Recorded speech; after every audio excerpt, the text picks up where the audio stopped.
And of course, ang atong provincial manager sa PCA Zamboanga del Norte, Ms. Beheldes A. Quezon, ma'am. O usab sa atong mga tipaminaw karon sa atong School on the Air o kani atong gitawag o SOA.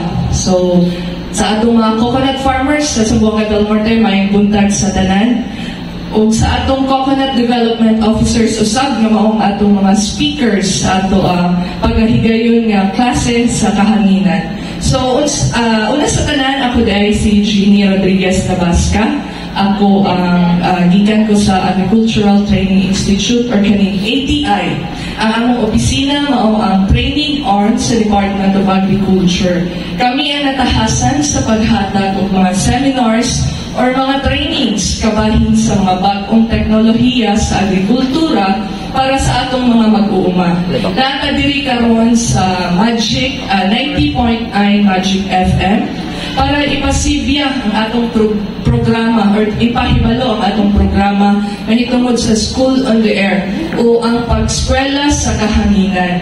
Ug karong adlaw ang opisyal nga pagsugod sa maong programa.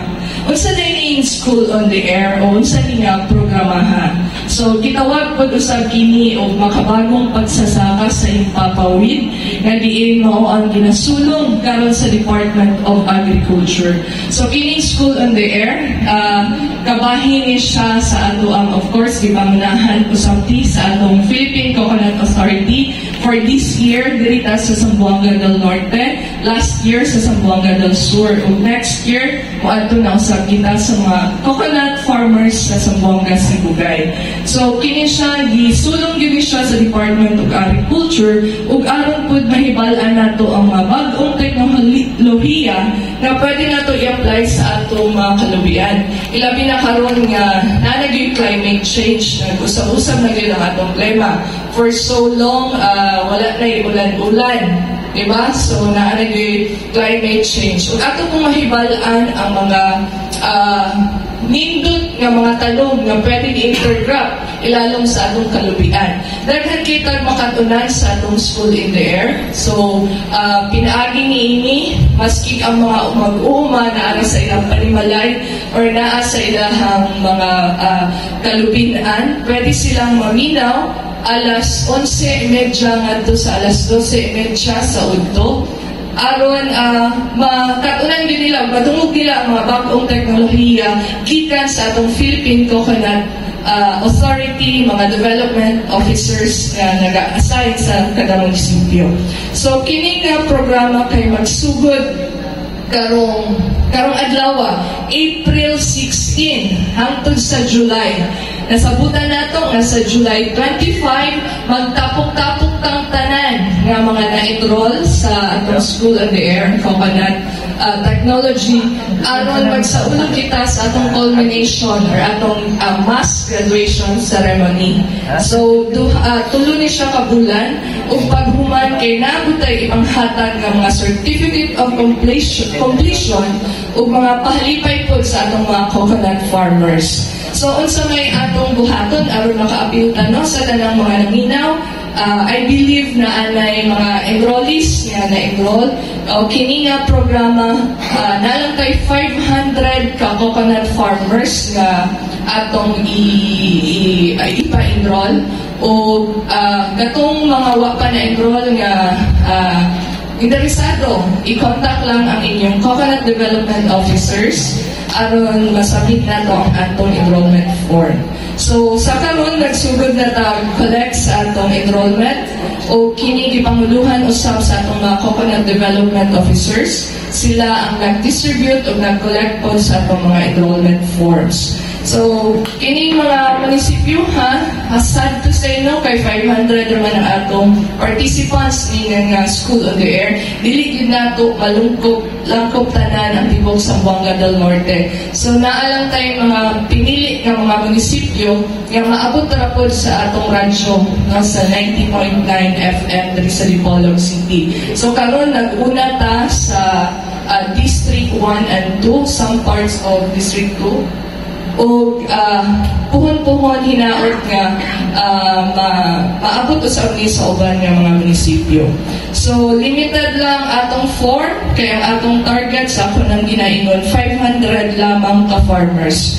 And then kung officially enrolled na ta, ang ato dayong buhaton mo pagpaminaw sa usa ka oras nga programa kada Martes o Biyernes sa alas 11:30 ngadto sa alas 12:30 sa udto. So gigahin gyud na nato nga oras no, kay ganang oras sa tingpahulay kay tingpaniugtod gyud siya sa mga mag-uuma.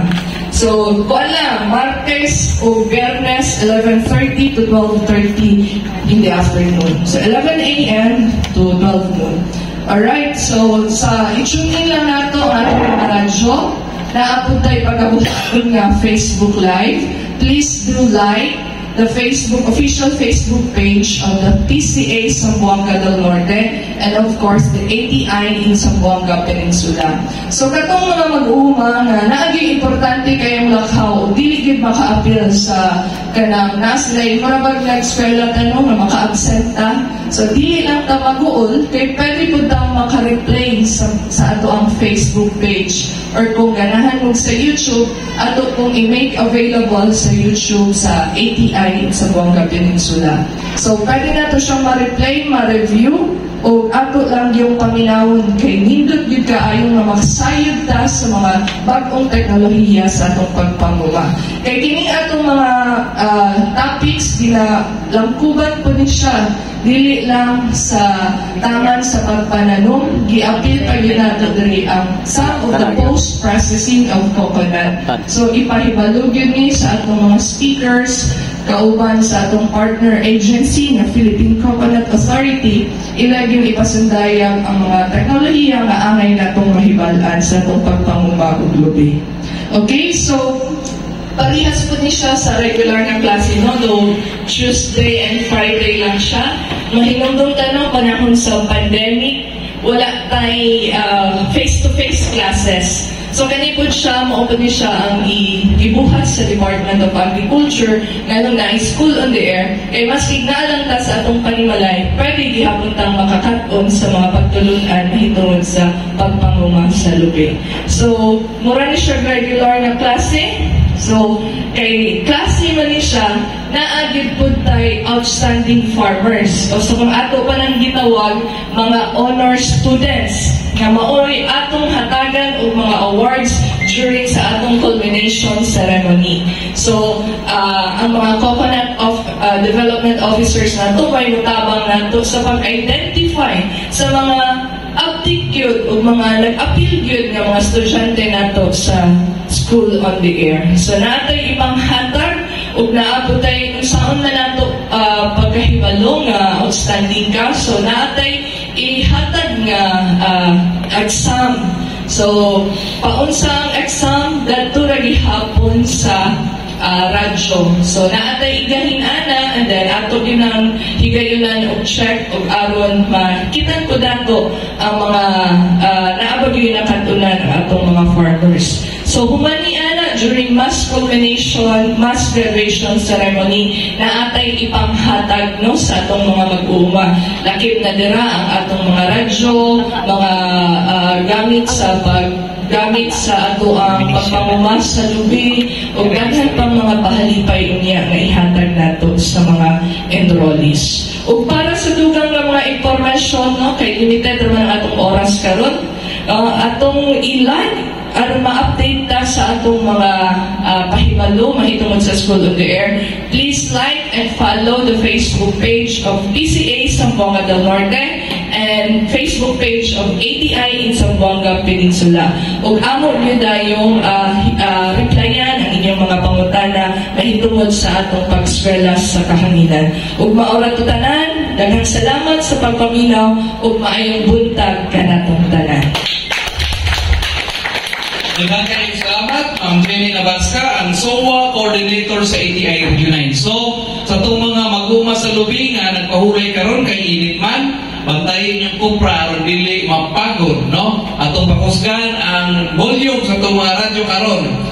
Ato na yung isunod, ang opening message kay gihatag sa ato ang Center Director sa Agricultural Training Institute 29, si Doc Jerry Pagrigan. Atong tagpo sa masibang pakpak.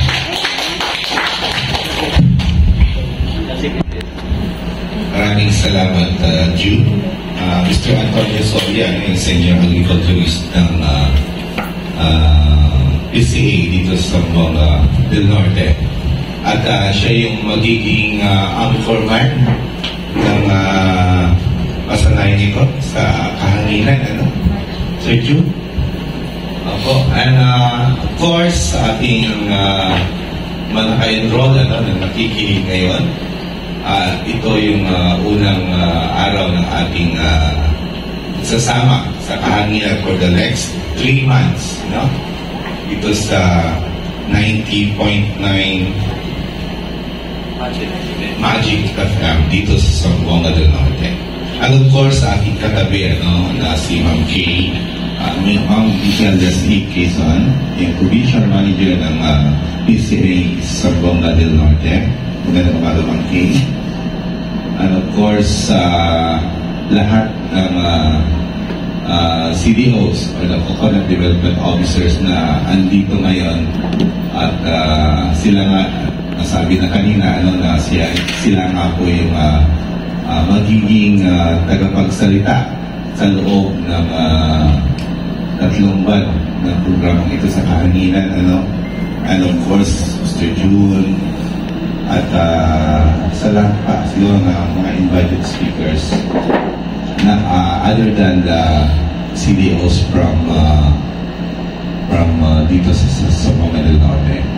At yun nga, gaya nga po ng nasabi na Ma'am Jenny kanina, at itong programang ito ay isa lamang po sa mga social protection program under social protection program na component na under sa CIDP ay ito nga yung parang isa sa mga strategic communications na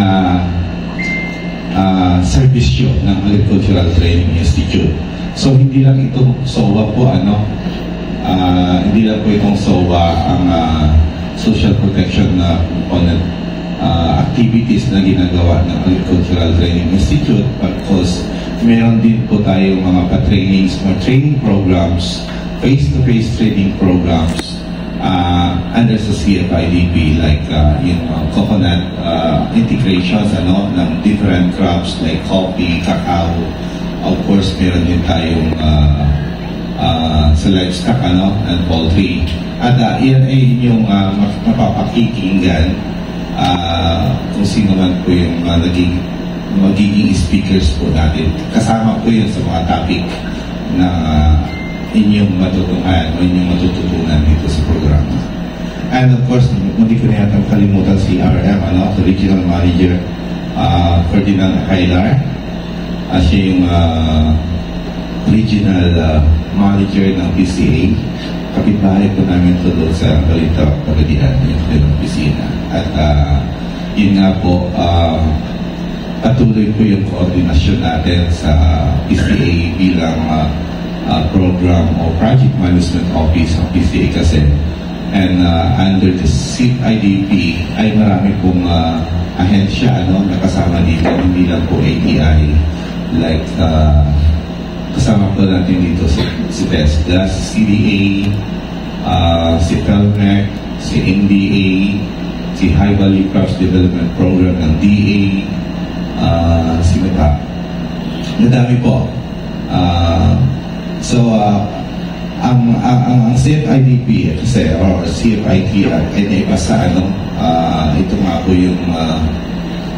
po yung hinaing ng ating mga coconut farmers noon at noon pa, na yung collection o yung ipon na pera ng kanilang mga ninuno ay sa wakas ay magagamit na po at hindi po ito pamimigay, but of course there would be mga polisiya po tayo dito para gamitin, at ito nga isa itong CFIDP na nabuo, isang programa para sa ating magsasakang magniniyaw at lahat yata ng technology or component na pwedeng maging pagkakakitaan ng mga magniniyo ay andito po, kasama po ang mga ahensyang involved po dito. So, ayan, for the next, like yung ating nasabi ng ating coordinator, perhaps isama mo rin dito, Ma'am Jenny, yung kung sino may pinakamaraming naisulat sa notebook. Isa yun sa mga criteria natin, okay lang po ba? Para sa ating mga coconut development officers na i-monitor, kayo nga po yung ka-identify, at kung sino yung pinakamaraming naisulat sa notebook ay bibigyan din ng award. Kasi nga, talagang nakikinig yung ating estudyante nga pag maraming naisulat. So, ayan, siguro bilang sa Agricultural Training Institute, nasabi na rin Jenny kanina na kung ano pa man po yung mga kakailanganin na mga pagsasanay na pwedeng gawin para sa ating mga magsasakang or sa ating mga magniniyo. Not only po dito sa Zamboanga del Norte but bagkus sa buong Zamboanga Peninsula ay pwedeng sumulat or dumulog sa aming tanggapan na nasa Pagadian City. So, hindi lang ito yung muna nating perhaps engagement na masasabi, magkikita din tayo sa ating mga participants na nakikinig ngayon. During sa culmination siguro, makikilala nyo rin kung sino-sino yung mga nagiging speakers po natin. At ako din po, gusto ko rin pong matunghayan at makilala yung mga matitipunong magsasaka or magniniyog ng Zamboanga del Norte na magtatapos during sa culmination program. And in behalf of the Agricultural Training Institute, sa National, sa mga Bremelin R. Decatur, at of course sa ating mga kasamahan na nagtataguyod ng programang ito, sa PCA and then the Provincial Management Office na pinangungunahan ni Ma'am Kay. Ayan po, maraming salamat po sa pagsuporta sa programa ng not only the DA but the Agricultural Training Institute din po, at ang Agricultural Training Institute naman po ay patuloy na susuporta sa mga programa patungkol po sa pagsasaka at pangingisdaan. At sa lahat ng mga ahensyang involved ay maraming salamat din po sa suporta na binibigay niyo sa Agricultural Training Institute. At sa local government units na magiging kasama din natin, in coordination with the CDOs ng PCA Zamboanga del Norte, maraming salamat din po sa inyong suporta. So again, magandang tanghali po sa ating lahat. Okay? So karon atong paminawon ang mensahe ihatag sa tuwang Division Chief sa PCA Zamboanga del Norte, no other than Ma'am Biheldes Quezon. Ang niasa ko wala. Si Dr. Jerry Pagarigan, ang Training Director sa Agricultural Training Institute. Si Ma'am Jenny, ang SOA Focal. Si Ma'am Jerian. Sa kauban yapon sila sa ATI. Ang akong mga kauban, mga coconut development officers na nagkailain mga munisipyo, o napod tayo mga OJT karon sa gikan sa Punta National High School, o naabot tayo gikan sa Galas So naminaw ni sila karon kauban ka nato o ang atong mga nagkalaylay mga LGUs nga naminaw karon, ang atong mga pinalangga nga mga coconut farmers sa Zamboanga del Norte maayong buntag. So before tamo touch sa CFIDP, before na siya namugna, napay-create nga Republic Act 11524, the Coconut Farmers and Industry Trust Fund, no? Providing for its management and utilization for the 2.5 million coconut farmers and their families, no? Ang mga coconut farmers ug ang ilahang pamilya mao'y makapahimulos ning atong trust fund.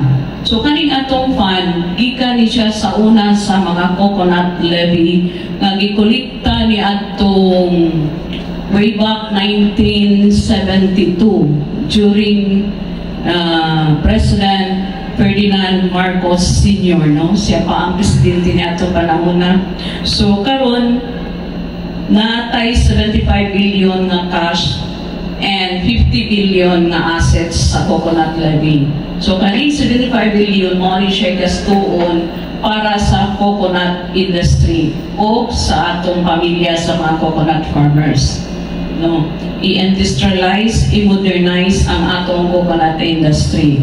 So mga coconut farmers, inyo na ang panahon karon atong tabangan ang atong coconut industry, dili lang sa papananong sa ato ang mga kalubihan, no? Kundi hasta usab ang iyang mga products and byproducts. So ato nang pag-isgutan dinhi sa school on there, o i-discuss kini sa mga nagkalain-laing mga speakers, mga coconut development officers sa nagkalain-laing munisipyo dinhi sa Zamboanga del Norte.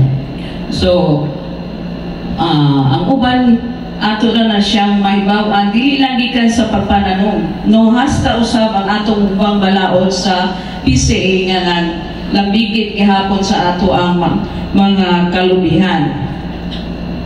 So mga coconut farmers, wake up, no? Karon na masilong na sa ato ang ilalong sa kamanggahan, ay alam tan patungod sa kalubihan.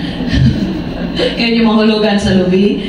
So inyo na ang time nga makapahimulos nining ato ang gipangkulikta nga coconut levy sa una nga panahon sa atong mga lulo ug lula sa atong mga ginikanan. Karon ato nang ibalik sa mga coconut farmers pinaagi sa mga programa nga gihan-ay sa mga nagkalain-lain nga ahensya, no? Kay kini siya gibahin-bahin po ni siya sa nagkalain ahensya, dili lang kay PCA o ETI mo implement. So ako din karong isulti ka ninyo kung pila ka porsyento ang ginahatag sa mga nagkalain-laing ahensya. No, sa PCA para sa hybridization program 20%, 15% PCA, ang 5% ana sa DOST card. Now for training 8% niyan sa TISDA, 4% o sa ETI ang 4%. So, kaning school on the air, nahimutani siya sa training. So, mo ang ETI mo ay ulo or mo ay nagdala ning atong school on the air. Research and marketing promotion, marketing and promotion 5%. So, giyatan ni siya sa Department of Trade and Industry. For crop insurance 4%. Gihatan ni siya sa Philippine Crop Insurance Corporation on PCIC. Now, for farm improvements, 10%.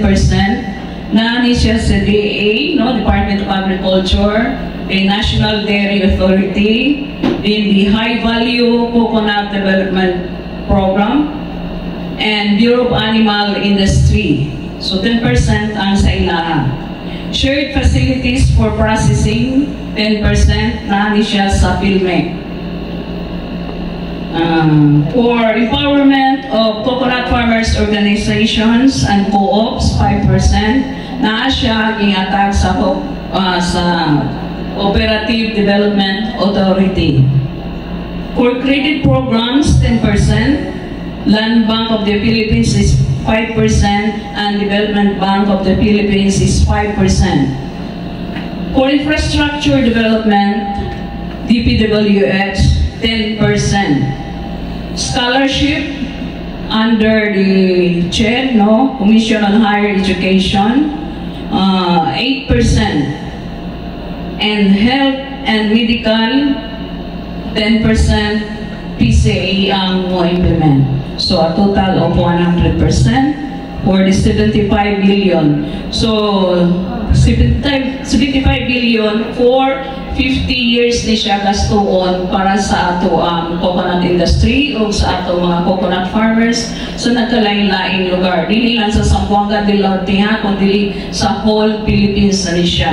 So naaputay pahat sa ato dili sa Zamboanga del Norte sa mga nagkalain-laing programa nga implementar o implementar pa sa mga ato ang ahensya sa PCA o sa uban pa nga naatay mga ipanghatag na mga shares sa CFIDP.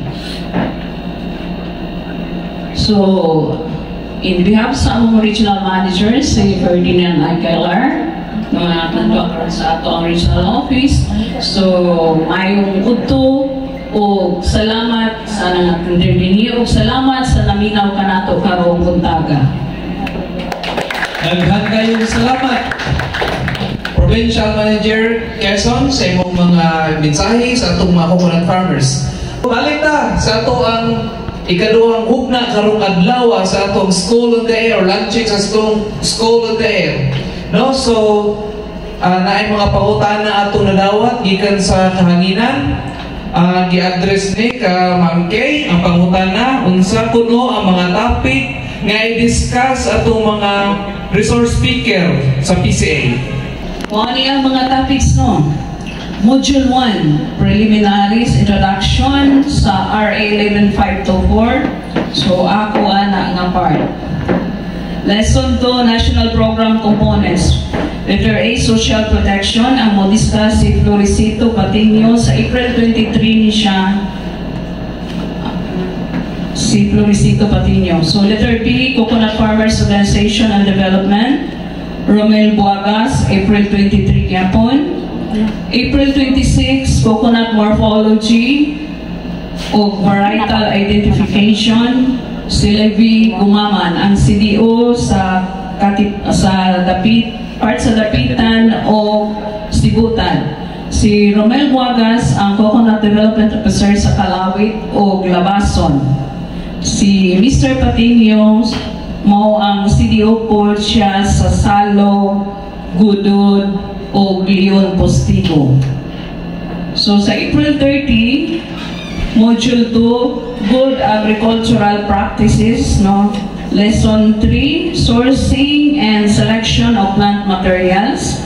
Ang Coconut Development Officer sa Rizal o La Libertad, si Charlito Parami Jr., ang mo-discuss na topic o kauban-usab ang nursery establishment. For Lesson 5 on May 3, hybridization, Levi Gumaman. For May 7, Lesson 6, Planting and Replanting System o ang Field Layouting by Rodi Tanyap, ang Coconut Development Officer sa Sigalman o Manukan. Farm Management Planning and Maintenance, ang CDO sa Kalawit o Glabason, ang mo-discuss si Romel A. Buagas. Lesson 9, Harvesting and Copra Processing. I-discuss ni Rodi Tanya, ang CDO sa Manukan o Husidalman. Lesson 10, Aflatoxin Prevention in Copra Processing. Ang Coconut Development Officer, Denise Mark Logas, na assign sa Liloy o Ampilisan. Ang Lesson 11, Child Labor, will be discussed by Romel Buagas. Coconut Farm Waste Utilization. Coconut Development Officer Joel Sinoven ang na-assign sa Serious Menya mao ang mo-discuss sa topic. No? Lesson 13, Documentation and Records by Salvador V. Marino Jr., ang Coconut Development Officer sa Sibuko, ang atong pinakatumuing munisipyo. So, sa May 21, Module 3, Pest and Diseases Management, Insect Pest of Coconut, Coconut Diseases on May 24, to be discussed by Eric Salagoste, ang na-assign sa Gutalak o Baligian na CDO. Coconut Scale Insect, sa May 28, si Eric Salagoste ang mo-discuss. May 31, Module 4, Intercropping Technologies. Letter A, Coconut Banana, Dennis Mark Logas. Sa June 4, Coconut Cacao, Dennis Mark Logas ang mo-discuss.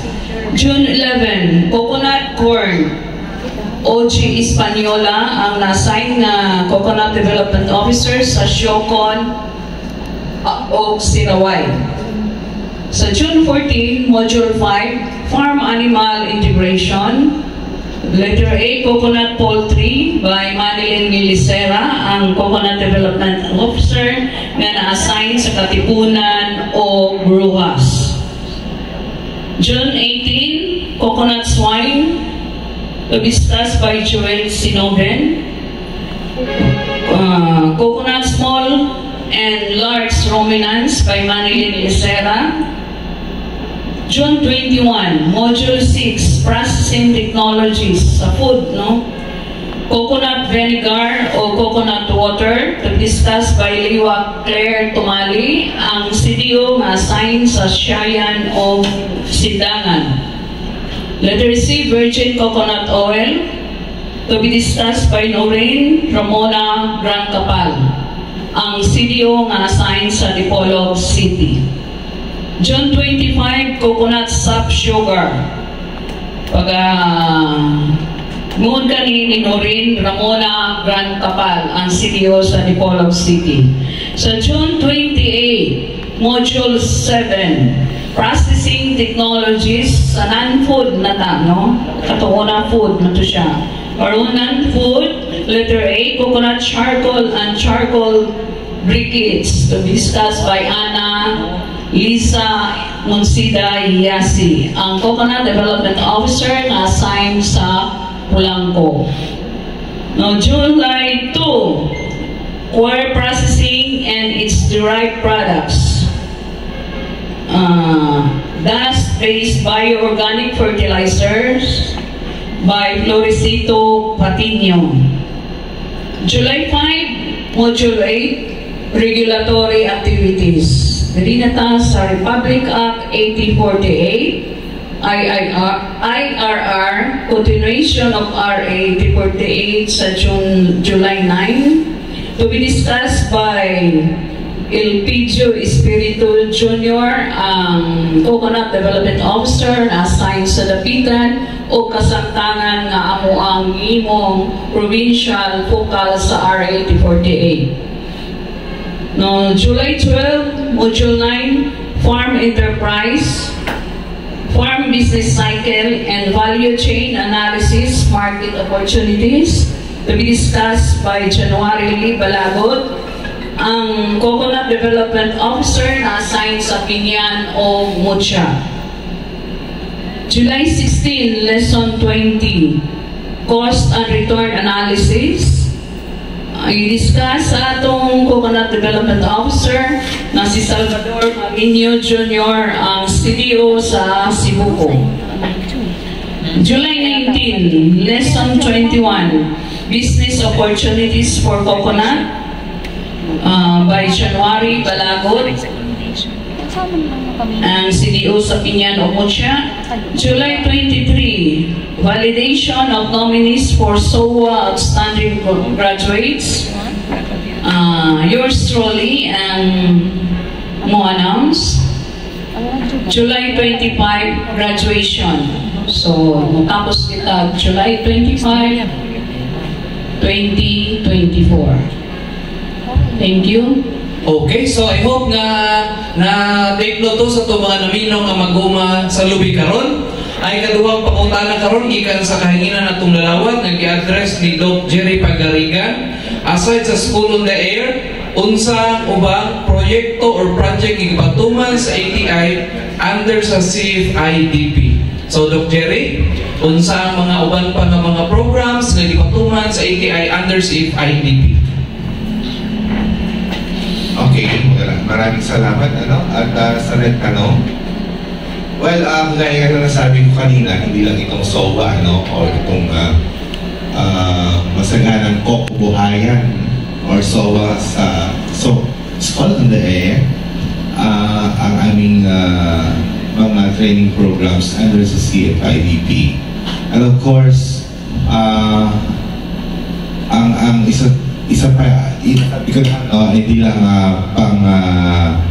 pang-radyo yung aming programa para sa CFIDP, but there are training programs under like yung mga itong farm business school na ilo-launch din na-launch kahapon dito lang din sa Dipolo City at mga training program na para sa magsasaka na kung paano na i-develop ang kanilang mga produkto at paano palaguin at paano magiging paano masustain at yun nga, paano mapaunlad ang kanilang kabuhayan. Of course, not only that, meron din tayong in coordination with the NDA or the National Development National Dairy Authority, na kung saan ang NDA nga po ay may pinamimigay ng mga gatasangkaka. So in coordination also with BEI, na kung saan sila rin yung nagbibigay ng mga alagaing hayop at mga manok, the Bureau of Animal Industry ay meron din kaming mga pagsasanay patungkol po sa paano mapalago o paano yung teknolohiya ng pagbabahuyan, pagmamanukan at pagbabahan at pagkakambingan.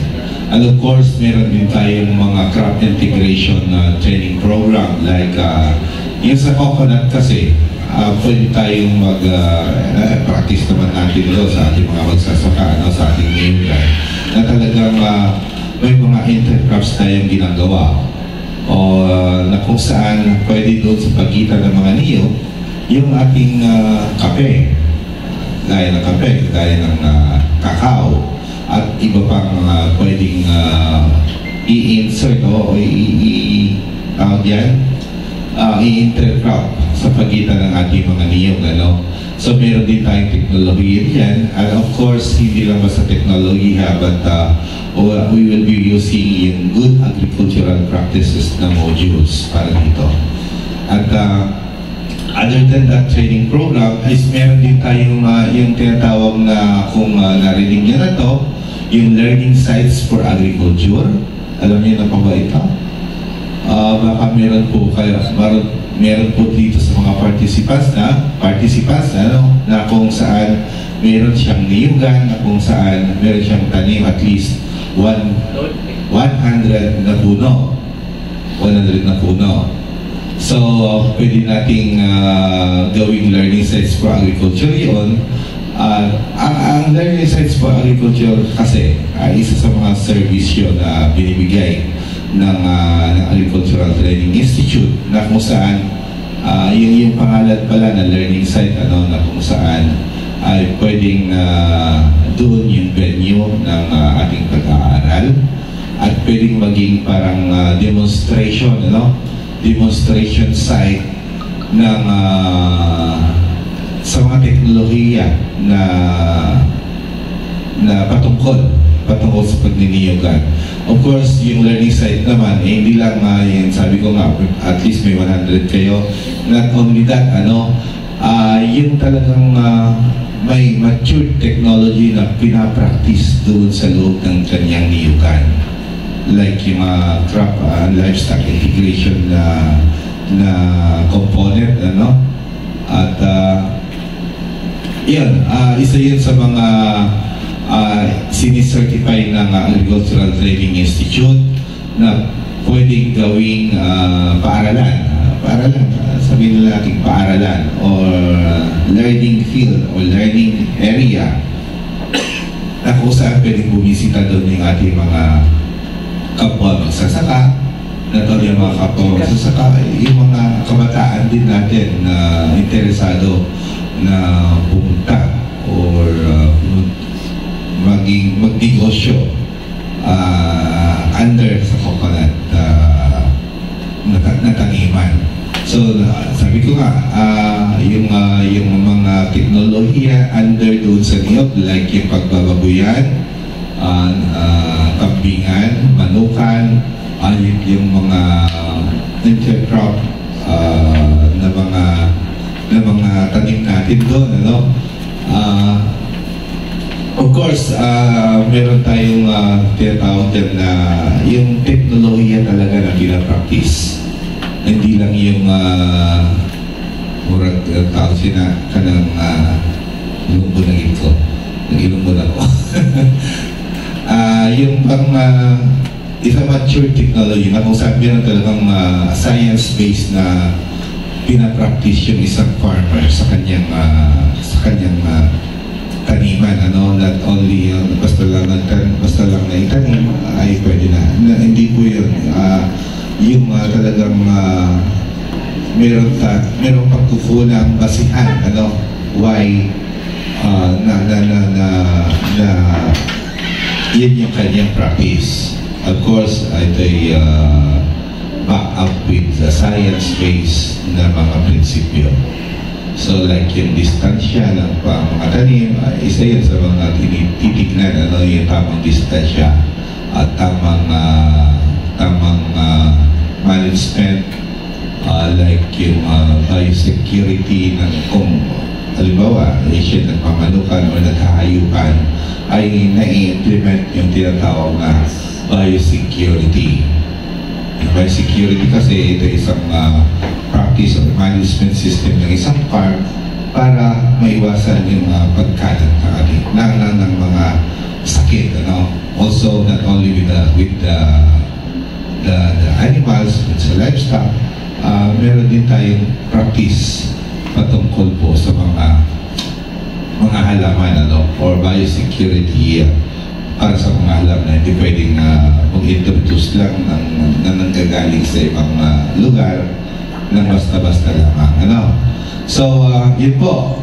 At ang Agricultural Training Institute, sabi ko kanina, training program, learning sites, lahat siguro na pagsasanay patungkol sa niyugan. Hindi ako nakadala ng aming mga targeted programs. But madaming programa po para sa ating mga magsasaka. And for this year, para sa taong ito, we have 13 million budget para po sa ating mga magsasaka magniniyugan. So, yan, kabilang po yung learning sites, training program, at of course, yung ating support program para sa ating mga partner agency na nag-implement sa program ito. So yan po, Sir Jun, baka kung ano pa yung pwede nating may dagdag na baka meron pa pwedeng may dagdag. Okay, so dagang kayang salamat, Doc Jerry. Lastly, atong tawagon si Romel Buagas para sa itong closing remark for this day. Karon, April 16, ang atong launching sa itong school and day. Good morning. Ako ang pagtahod sa atuang Regional Manager, Sir Ferdinand Dacailar. Together with our PCDL, Ma'am Gihildis A. Ison, and our Senior Agriculturist, Sir Antonio Soria. ang atutag na partner agency ni atong School on the Air na ginalags karon si Dr. Jerry Pagarigan, uban ni Ma'am Jenny, ang in-charge sa atong suwa, Ma'am Jenny Carrasca, o ni Ma'am Jerlien. Ma'am Jerlien, good morning. Sa atong mga farmers nga nag-tune in sa ilang radyo karon sa Magic FM, ang among panghinaot sa PCA nga padayon na to nga isubaybay ang kining ato ang School on the Air nga kung dili na to ma-enhance o ma-improve ang ato ang paguma pinaagi sa ato ang mga expert na gikan po sa PCA. Kung aduna man galing may dugang nga pangutanan at kinahanglan yung kayo ninyo nga matubag, pakiginabi rapod mo sa inyong coconut development officer na na-assign sa inyong respective municipality. Kaya dili man nato tanan mag-move up no, ang tanan natong gustong ipaabot tungod kay limited ra atong time sa radyo na lang sa mga 1 hour. Pwede sa mo follow sa atong FB page sa PCA sa Buanga del Norte o FB page sa ato ang ATI sa Buanga Peninsula. Kung naamoy ka ng mga programa nga buot ipaabot, open ang ato ang 24/7 ang ato basta na internet. Anytime pwede nato dayon sila ma-replyan. O ang ako ang forwarding message nga punta, mapadayon, dili lang ang ato ang pagkatuon taman sa School on the Air. Kaya daghan pa man programa, usa lang ng School on the Air. Bisag wala ng School on the Air, naaman tayo mga scientific farmers ba nga, bisag wala yung program, na sila mag-discover. Kaya pwede na ito na mahimong learning site for agriculture in partnership with ATI. Kaya daghan pa tayo, pwede nga mahimo nga enterprise. O gato lang, ang ako ang panginaot sa itong mga farmers o atong mga speakers o maabot na ito nga School on the Air program nga ang ato ang kasing-kasing o gato una-una ato yung inibot sa atong coconut farmers para matabangan na ito na ma-improve ang ilang panginabrihan. That's all, my motto. Okay, so monay kinitapos sa ang launching karon sa School on the Air, ang programa ipaluyuhan o ipuluhan sa Coconut Farmers and Industry Development Plan nga gipatungan sa Agricultural Training Institute o Philippine Coconut Authority.